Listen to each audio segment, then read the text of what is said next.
idol, so kahapon yung sinabi ko sa inyo guys. So ito na, actually ginawa ko na to dati, no? So ngayon gagawin ko ulit. So actually pang ano lang naman to, pampaano lang. Pampa-good vibes ka kung sino man yung makakakuha nito. Siyempre, kahit na sa maliit na bagay, maliit man na halaga, basta bukod sa kalooban mo, goods yan. So yan, ito, dito tayo maglalagay. Yan. Dito lang pala, yan, dito tayo maglalagay. Ano lang to? Pagkagaling ka ng ano, pagkagaling ka ng 13, yun yung 13. Tapos, papunta ng Indang.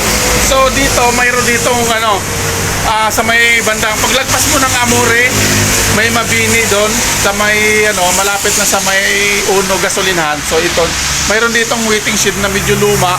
So dito ko ilalagay ito. Ayan, dito lang. Dito natin ilalagay mismo. Yan. Ito. Dito natin ilalagay.